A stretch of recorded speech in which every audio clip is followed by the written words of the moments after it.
Hello, আসসালামু আলাইকুম। কি অবস্থা, সবার কেমন আছেন? ওয়েল, আমরা সবাই জানি যে কিছু ওয়ার্ডের সাথে আমরা কখনোই আইএনজি যুক্ত করতে পারি না কিংবা কন্টিনিউয়াস করতে পারি না। সেরকম কিছু ওয়ার্ড রয়েছে এখানে, আমি লিখে রেখেছি। যেরকম আমরা বলতে পারি না I am loving the song, I am loving the song, এটা কখনোই হয় না, অড শোনায় এবং এটা একটা ভুল sentence. At the same time they were believing you এবং he will be knowing this news, he will be knowing these news. At the same time, Ted is preferring black than red, and my mom owning a car. So এখানে লক্ষ্য করে দেখেন সবগুলোতে একটা v1 plus ing যুক্ত verb রয়েছে। এখানে loving আছে, এইখানে believing আছে, এইখানে knowing আছে, এইখানে আছে preferring এবং এইখানে আছে অনিং। তো লক্ষ্য করে দেখেন এই যে সবগুলো ভার্বের সাথে আমরা আজ যুক্ত করেছি, কিন্তু এই ভার্বগুলোর সাথে কখনোই আমরা কন্টিনিউয়াস করতে পারি না। এখন প্রশ্ন হলো কেন? আপনারা কি কখনো শুনেছেন যে আই এম লাভিং ইউ? এরকম কিন্তু হয় না, তাই না? So most of the time আমরা দেখি আই লাভ ইউ অথবা আই লাভড ইউ, এরকম হয়, ঠিক আছে? কিন্তু লাভিং কন্টিনিউয়াস কখনোই হয় না। প্রশ্ন হলো কেন হয় না? এটা একটা ব্যাখ্যা রয়েছে। আমরা জানি যে ইংলিশে প্রত্যেকটা জিনিসকে ব্যাখ্যা করে যুক্তি দিয়ে বোঝানো সম্ভব। ঠিক সেমভাবে এই শব্দগুলোর সাথে কেন আমরা কন্টিনিউয়াস করতে পারি না কিংবা এই শব্দগুলোর সাথে কেন আইএনজি যুক্ত করতে পারি না, তারও একটা ব্যাখ্যা রয়েছে। সো চলো সেই ব্যাখ্যাটা একটু দেখি। এই ব্যাখ্যাটা জানতে গেলে আমাদের দুইটা ভার্ব সম্পর্কে জানতে হবে। একটাকে আমরা বলছি ডাইনামিক ভার্ব, আরেকটাকে বলছি স্টেডি ভার্ব, ঠিক আছে? তো চলো আমরা একটু মুছে দিয়ে ওই দুইটা সম্পর্কে জেনে আসি, তারপর এগুলো সম্পর্কে জানবো। তো যদি আমি নর্মালি বলি যে প্রত্যেকটা ভার্বকে আমরা এই দুইটা স্টেজে ফেলতে পারি। কয়টা? দুইটা স্টেজে। যতগুলো পৃথিবীতে যত ভার্ব আছে সবগুলো ভার্বকে এই দুইটা ভাগে আমরা ভাগ করতে পারি। একটা হচ্ছে ডাইনামিক আর একটা হচ্ছে স্টেডিভ। সো এখন কথা হলো এই দুইটা ভার্ব কি এবং কেনই বা এগুলোর কারণে এই যে আমরা যে ওয়ার্ডগুলো দেখলাম এগুলোর মধ্যে এরকম বৈশিষ্ট্যের আনাগোনা দেখা যায়। তো লক্ষ্য করো আমরা দুইটা ভার্ব বলেছি, একটা হচ্ছে ডাইনামিক, যেটাকে আমরা অ্যাকশন ভার্ব বলে থাকি, এবং আরেকটাকে আমরা বলছি হচ্ছে স্টেডিভ। এটাকে নর্মালি স্টেট অথবা স্টেডিভ ভার্ব বলা হয়, ঠিক আছে? তো লক্ষ্য করে একটু দেখি আমরা এই দুইটা ভার্বের বৈশিষ্ট্যের কারণেই মূলত আমরা কিছু ভার্বের সাথে আইএনজি যুক্ত করি না বা কন্টিনিউয়াস করতে পারি না। অন দ্য আদার হ্যান্ড আমরা বলতে পারি স্টেট কিংবা স্টেডিভ। স্টেট মানে কি? সিচুয়েশন। স্টেট মানে হচ্ছে সিচুয়েশন, অবস্থা।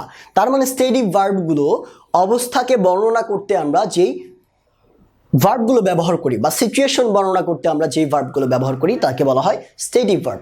আর স্টেডিভ ভার্বে একটু মাথায় রাখতে হবে যে আমাদের ফিজিক্যাল অ্যাক্টিভিটির প্রয়োজন পড়ে না, অর্থাৎ আমাদের চোখ, কান, নাক, মুখ এগুলোর কোনো দরকার পড়ে না।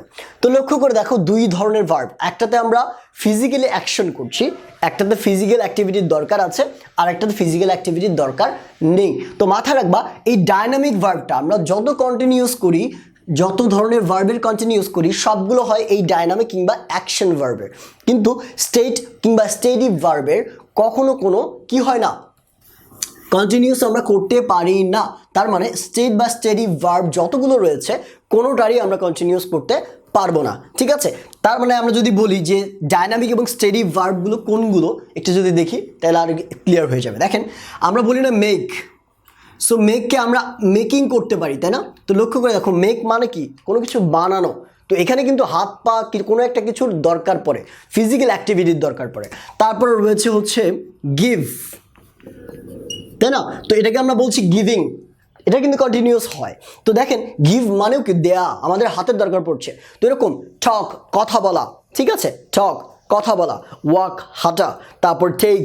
তো এই যে যতগুলো ভার্ব আছে যেগুলোতে ফিজিক্যাল অ্যাক্টিভিটির দরকার পড়ে সেগুলোকে আমরা বলছি ডাইনামিক ভার্ব। আর এই ডাইনামিক ভার্বগুলোর সাথে আমরা আইএনজি যুক্ত করতে পারি, অর্থাৎ এগুলোকে কন্টিনিউয়াস করা যায় বা এগুলো কন্টিনিউয়াস ফর্ম আছে।